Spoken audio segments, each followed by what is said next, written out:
My name is Jane, and I'm 34 years old. My husband Robert is 7 years my junior at 27, and we don't have any kids yet. Although I'm older, I never really noticed the age difference when we were dating. However, that all changed when we decided to get married and I met Robert's parents for the first time. Robert's family lives in a rural part of Maine, which I guess explains why they're so traditional. They weren't thrilled that I'm older than their son. His parents told me, "It's said one should search high and low to find a younger wife.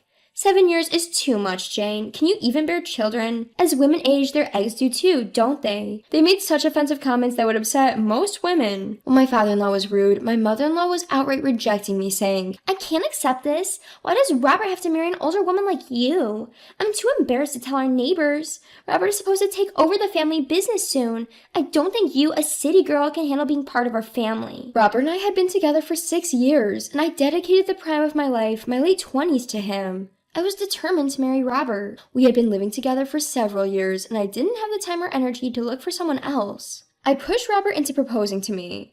Maybe it was his age or his personality, but it seemed like he preferred our relationship the way it was. As soon as his parents objected, he said, "That's why I said it's too early to get married. It's okay to delay the wedding." I told him, no, it's not too soon. No matter how many years pass, the age difference won't change. Then I turned to his parents and gave a deep bow. "I know I'm older than Robert, and there's nothing I can do about that. I will work hard to earn your approval as your daughter-in-law. Please bear with me." His parents reluctantly gave in, but Robert's sister was the real problem. "Just so you know, don't call me your sister-in-law. I can't believe my brother's wife is older than me," she yelled at me on our first meeting. I thought I could handle it considering my experience dealing with difficult customers in my sales job. I guess this is what they call in-law harassment. Despite what I read online, this seems manageable. My mother-in-law mentioned that we would eventually have to move to Maine and live with them. I wasn't aware of this, but I thought I could manage it. I regretted not calling off the marriage then, but things were already irreversible. A year had passed, and I totally regret my decision to get married. Our life hasn't changed much since we were living together before. The major change was that Robert's mother began to call him regularly. I knew what she wanted. She was pressuring him to move back home and probably encouraging him to leave me. Whenever she calls, Robert would move to another room or the bathroom, trying to keep me from hearing. But living in a small apartment, it's impossible not to overhear. She seemed to suggest that I was the one who didn't want to move in with his parents in Maine, which was totally untrue. I once asked Robert if he had any plans to return to his hometown, and he seemed less willing to do so, citing the lack of job opportunities in the remote location. Robert always blamed me for all the inconveniences, which irritated me. Even though he didn't want to return to his hometown, he turned me into the villain and used it as an excuse. Just a while ago, I heard Robert from the next room saying, "So if I'm the one who suggests divorce, I'll be the one who has to pay alimony, right?" He doesn't want to divorce not because he loves me, but because he doesn't want to pay alimony. Accidentally overhearing Robert's real thoughts was disappointing. It might be a good time to divorce now while we don't have any children. I secretly picked up a divorce paper at the town hall, wrote my name on it as if it were a good luck charm, and put it in my bag. Then my sister-in-law announced she was getting married, so I decided to return to my in-laws' home by bullet train. Despite referring to Robert as their heir, our wedding ceremony ended with just a family dinner due to the strong desire of his wealthy family, while my sister-in-law's wedding is apparently going to be a grand event. Even so, I didn't want to be accused of failing to meet family obligations, so I decided to attend the wedding. Since the wedding was on the middle day of a 3-day holiday, Robert and I stayed at his parents' house from the day before. The groom is from the next town, and the wedding will be held at a venue there, so we planned to take a bus with relatives. On the day, relatives gathered one after another at the in-laws' house as the meeting place. The ceremony was scheduled just after 2 p.m. It seems it will start after a 10 a.m. ceremony ends. Due to the bride's room getting crowded, the venue staff, beauticians, and dressers came to the house, and both my father-in-law and mother-in-law were getting ready. During our wedding, it was more of a meal than a ceremony, and we were dressed in slightly better everyday clothes, so the different attitudes surprised me. I changed into a dress that I had splurged on for this day, put on makeup, and styled my hair, and then my father-in-law said, "Hey Jane, serve tea to the relatives waiting."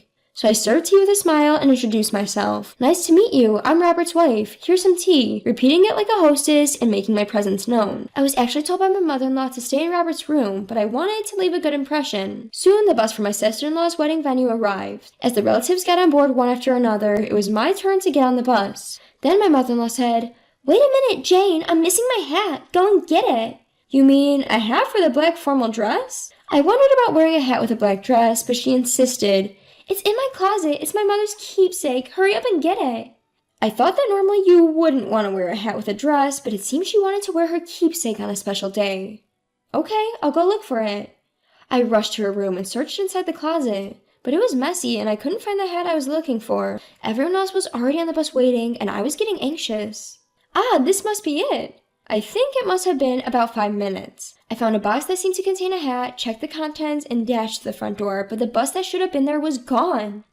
My entire in-law family and my husband had boarded and left, leaving me behind. You've got to be kidding me. I was dumbfounded and rubbed my eyes several times, but the bus was nowhere to be found. In my panic, I tried to find my phone, but then I remembered I'd put it in my bag. Since I had left my bag on the bus along with the luggage, it must have gone on the bus in my place. I knew the name of the venue, but I didn't know the phone number. Without my phone, I couldn't contact my husband, and without my wallet, I couldn't take a taxi there. What should I do? I turned pale at the thought, but then reconsidered, do I really need to go to the wedding? After all, I've completely lost the mood to celebrate a wedding. If it were just relatives I was meeting for the first time, that would be one thing, but my in-laws and even my husband knew I wasn't on board. They left me behind anyway, which seems malicious no matter how you look at it. The word divorce crossed my mind, but it's not fun to just get a divorce. I need revenge. After some thought, I came up with a good idea. This is it. I went outside and said, "Hello," and so with a smile, I began my revenge. The relatives, in-laws, and my husband didn't return on the bus until after 5 p.m. Everyone was quite drunk. I had finished preparing for my revenge and had gathered all the luggage except for the bag that had been put on the bus. I used the phone book by the home appliances in the in-laws' house to look up the number of a taxi company and arrange for one to come 30 minutes after the bus arrived. All preparations were complete. I went out to greet the bus with an innocent face. Robert looked guilty the moment he saw me, but he didn't say anything. My in-laws ignored me and were seeing off the relatives. The relatives glanced at me, but they just got in the cars that had come to pick them up and left. I wish Robert would at least apologize, but that's the kind of man he is. I said to Robert with a smile, "Welcome home." Relieved, Robert said, "I'm home. I didn't realize you weren't on board. I felt bad, but the ceremony was starting, so I couldn't come to pick you up," and started making excuses. I ignored Robert and silently searched for my bag among the luggage. "You've got to be kidding me! Liar!" I shoved the divorce papers in my bag into my husband's hand. What does this mean? What is this? You're joking, right? I really didn't realize it." When Robert realized that what he had been handed was a divorce paper, he started to panic, but I said, "Who knows? I'm surprised that you think such a childish lie would work, and what does it mean that you didn't notice? Are you going to say that you didn't remember my existence at all until the ceremony was over and you saw me?" The in-laws are the worst, but the real enemy was my husband, Robert. Robert was left speechless, but after seeing off the relatives, my father-in-law gave him a pat on the shoulder and said, "Come on, both Robert and we just forgot, right? Pulling out divorce papers over this, city girls really lack spine, don't they?" He seemed to be in favor of the divorce. After seeing the divorce papers, his mother-in-law smirked and said, "I knew it. City girls are no good. She was never suited for a family." This really infuriated me. "You guys are really brazen. If that's the case, you should have only invited my husband and held the wedding without me in the first place. Why did you make me come all the way here and then just leave me behind? Any girl, whether she's from the city or the country, would be angry if you treated her like this." When I lost my temper and shouted, my mother-in-law retaliated. "We never intended to invite you from the beginning. We didn't even prepare a seat for you. Robert misunderstood and brought you along." "Excuse me?" Although I was taken aback, when I turned to look at Robert, he quickly looked away and made an excuse, blaming his mother. "She never told me to come alone, so of course I thought we were invited as a couple." But my mother-in-law's irrational anger continued. "Besides, why did you introduce yourself as the wife while serving tea? We didn't know Robert was married. We were embarrassed when the relatives at the venue asked why his wife wasn't there." "Well, that's what you get for not telling them, and it's strange that you tell me not to introduce myself," I retorted smugly. It seemed to have worked, as I had introduced myself to the relatives as Robert's wife. "So, you didn't acknowledge me and planned to eventually divorce me. That's why you kept our marriage a secret from the relatives and only held a small reception," I guessed. Both my stepfather and mother-in-law said nothing, but I knew I was right. I genuinely decided then to quickly sever ties with such a family. "Enough. I'll give you the divorce you want. I don't need a useless husband or a mean family."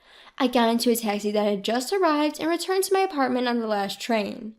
I couldn't sleep that night, so I started looking for a lawyer online and packing my belongings. I stayed awake until dawn, finally falling asleep out of exhaustion. When I woke up around noon the next day, I found several missed calls from my in-laws and Robert. It seems my revenge worked, I thought. In fact, after being left behind, I had devised a revenge plan, but I didn't want to do anything dangerous or criminal. At the same time, I didn't want to get a divorce without doing anything, just bearing the brunt of it all. Then I remembered how my mother-in-law cared about the neighborhood's opinion. She had bought a lot of tea and snacks to serve to the relatives, and there was a lot left over. I bagged them up and went around the neighborhood greeting everyone with, "Hello, I'm Robert's wife," and a smile on my face. While doing so, I exposed everything they had done to me, including how they had left me behind on our wedding day. Then that night, my mother-in-law and I had a big argument outside. I secretly opened our entrance door so of course all the neighbors could hear. I thought it was a fitting revenge for the image-conscious in-laws. In the end, Robert and I divorced successfully. What I had spread were just rumors, and there was no compensation to pay for it. Having retained a proper attorney, I was able to claim compensation for past events, including the scandalous act of being abandoned at our wedding, and the division of assets turned out to be satisfactory. I feel quite relieved. My sister-in-law seems to have self-destructed after marriage. She hid her harsh personality to get married, but people can't change that easily. Living together brought out her flaws, and they apparently fell out in no time. She got divorced and moved back to her parents' home within 6 months, but by then, the wedding abandonment scandal had become quite the talk of the town. Gossip, embellished over time, painted her parents' house as a terribly wicked family that bullied and drove out their daughter-in-law. They've reportedly become infamous in their local area, assumed to be somewhere like Maine, and are living quite humbly now. As for Robert, it seems hopeless for him to find a wife there. I heard all of this from a neighbor I cleverly befriended and exchanged phone numbers with at the time. It's all what you've done. As for me, I feel like the divorce has cleared up many things. I do regret my lack of judgment with past men, but now I understand the true nature of my ex-husband and his family that I couldn't see back then. Perhaps it would have been best if I'd withdrawn immediately when they objected to our union in the initial greeting and not married at all, but I was immature too. I don't want to deny the times when we loved each other and were happy, so I consider this past year as tuition for my future life. Overcoming the mess and resolving it cleanly, I'm truly glad.